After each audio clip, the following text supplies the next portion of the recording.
Olá, este é o programa Reflexões e Vivências com Jesus.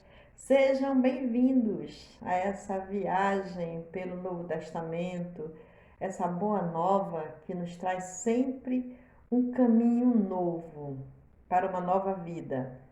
Afinal de contas, se nós queremos um mundo novo, nós temos que nos prepararmos para isso, porque no mundo novo, o ideal ou só cabe um homem novo, uma pessoa nova.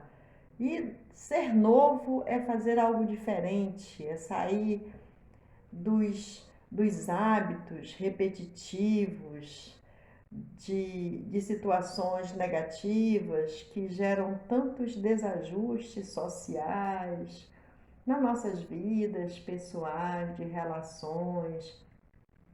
Então, este programa é um convite a revermos a nossa condição, eu, você, todos aqueles que estão buscando uma nova experiência, uma nova trajetória no mundo. Então vamos lá, vamos seguir com Jesus, vamos refletir, vamos dar as mãos para o Mestre e vivermos essas experiências do Evangelho, do Novo Testamento, que apesar de 2021 anos continua tão novo, porque ainda precisamos de tantas reflexões, tantos pensamentos novos para nos adaptarmos ao que Jesus nos ensinou.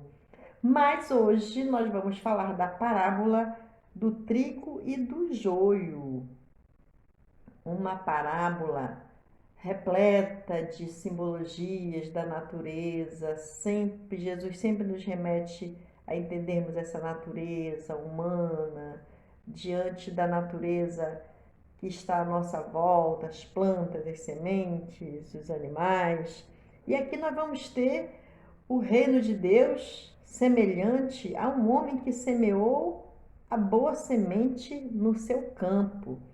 Então esse homem, ele manda semear e os homens semeiam, distribuem aí a semente do trigo por toda parte e aí eles vão dormir. Olha que interessante, vão dormir. Enquanto eles dormem, passa um inimigo por ali e joga a semente do joio junto. O joio é uma planta nativa daquela parte lá do planeta e que ela é muito semelhante ao trigo. E aí a ideia é confundir mesmo, né? Se é o inimigo ele sempre tenta te confundir. No caso, o inimigo é aquele que nos quer mal, aquele que não tem interesse na nossa evolução, no nosso progresso.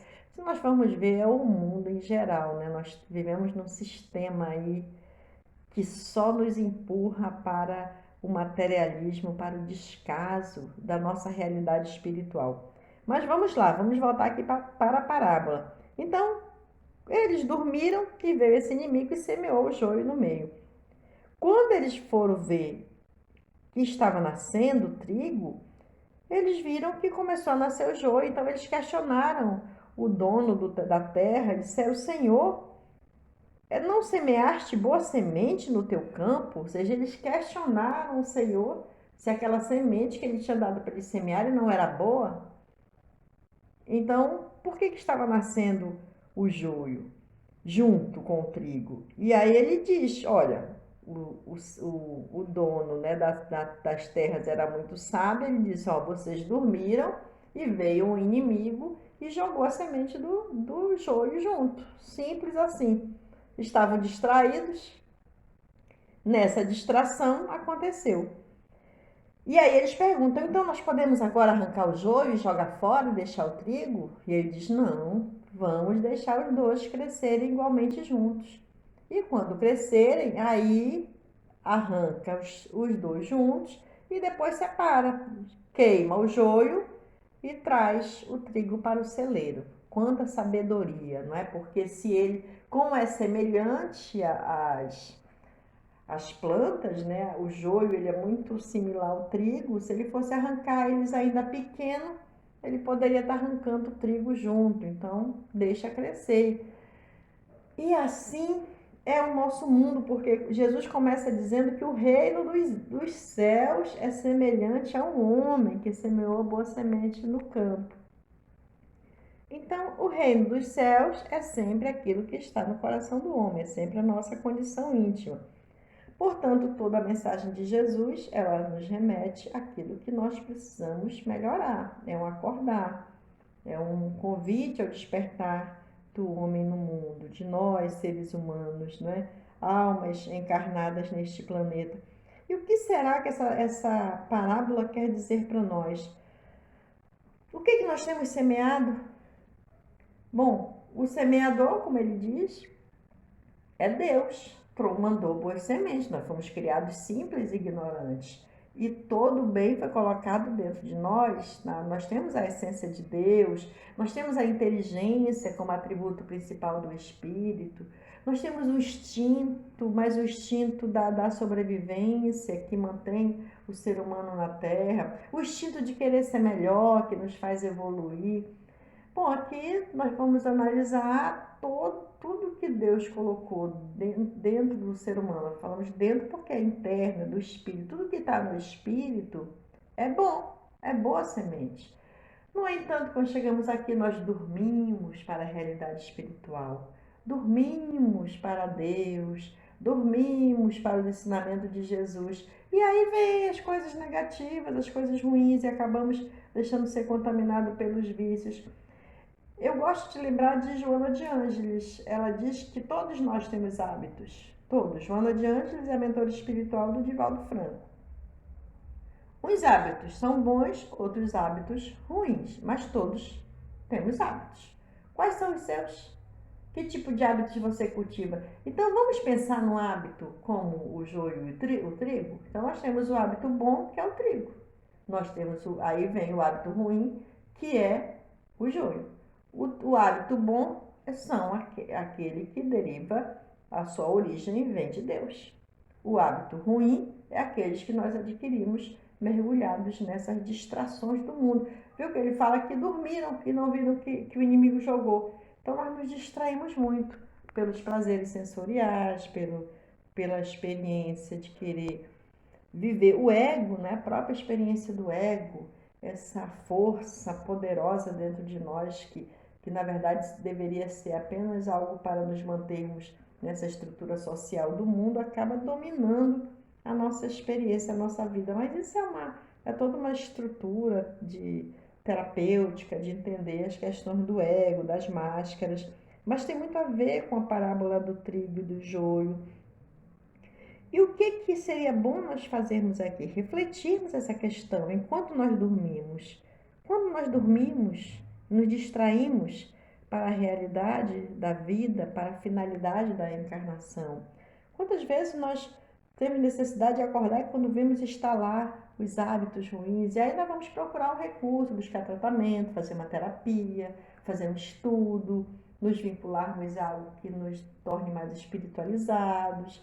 Vamos organizar o nosso comportamento, a nossa vida, para sairmos desse consumismo vicioso, do materialismo e começarmos a cultivar bons hábitos. É cultivando bons hábitos que nós vamos eliminando os hábitos ruins. Não tem como mudar um hábito ruim continuando na inércia. Não, é o trabalho, é aquilo que a parábola diz. Olha, vamos crescer, mas crescer junto, vamos deixar crescer junto, mas depois vamos separar. Na hora da colheita é preciso separar. Então nós estamos no momento de colheita, né? Que nos oportuniza a colheita. Vamos observar diante de toda essa pandemia, de todo esse caos social que tem reinado aí no nosso país, no planeta em geral, o que nós podemos aproveitar disso para rever a nossa postura, o nosso comportamento, a nossa vida, ir crescendo com isso. E aí nós vamos separar, e separa.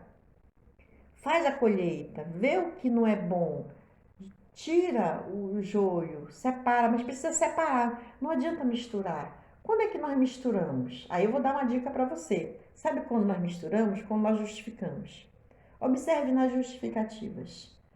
Nossa, eu era a rainha das justificativas. Pense numa pessoa que gostava de justificar tudo, era eu. Mas eu me livrei desse hábito. Então, graças a Deus, diante de muita busca, de muita terapia, Eu fiz tanta terapia que eu me tornei terapeuta. E, e buscar mesmo recursos, e você vê, hoje eu não consigo mais me justificar não, de nada, porque justificativa é misturar. Você mistura o joio com o trigo. Não. Não misture, separe, não se justifique, analise. Aquilo que lhe disserem, como dizia Emmanuel a Chico, se lhe fizerem uma crítica, analise, pode ser verdade. E toque seu barco. Mude, transforme. E também, se não for verdade, continue fazendo o que você está fazendo. Continue na busca do seu progresso, da sua evolução. Se alguém te elogiar, agradeça e siga em frente também. A pessoa pode estar equivocada, porque vai ver que ela está te vendo, né, com os olhos do futuro, e nem chegamos a esse nível de evolução, mas que bom que ela está te vendo assim. Eu gosto muito das pessoas, eu tenho muitos amigos, eles gostam muito de me elogiar, até porque eu gosto muito de falar. Faço esse programa, faço palestras, tenho um canal no YouTube e gosto de falar, mas é que eu gosto, é porque eu aprendo falando, não é porque eu sei, é porque eu aprendo falando. Isso para mim é separar o joio do trigo. Quando eu vou falar, eu vou separando, eu vou aprendendo a separar o que eu devo falar e procuro falar exatamente aquilo que eu vivo, que está na experiência, que está na minha vida. Então, eu procuro separar mesmo o trigo, separar o que é bom. Essa é uma experiência legal. É um desafio, não que eu tenha conseguido lá dar grandes saltos na evolução, não. Eu sou aprendiz, como você, como todos aqueles que querem aprender. Eu também quero aprender e cada um tem o seu recurso, cada um tem o seu projeto, a sua forma de viver, o seu projeto de vida. O importante é que a gente se projete, siga para frente, ou seja, se projete para algo melhor, se prepare para a colheita, semeie e se prepare para a colheita. Eu até falo isso no outro programa da parábola do semeador. E assim nós vamos seguindo, caminhando e cantando, né, de preferência. Melhor cantar do que chorar. Então, cante uma canção, dê as mãos para Jesus, ore, né, traga Deus para junto de você. Lembre que nesse momento de oração é você quem precisa de Deus. Você precisa se iluminar para ajudar o outro a se iluminar e a vida passa a ser diferente. Pense na vida de forma diferente, porque a vida é diferente. Desejo a vocês uma boa semeadura. Não vamos mais dormir enquanto semeamos, vamos semear e ficar acordados e prestar atenção. Analise quais são os seus hábitos, quais são os bons, quais são os ruins, para separar, para trabalhar, para ver como cuida de cada um. Mas, acima de tudo, cuide de você com muito carinho, porque o reino de Deus está no seu coração. Luz no caminho e paz no coração, porque o seu reino precisa de paz. Até o próximo programa. Fiquem com Deus.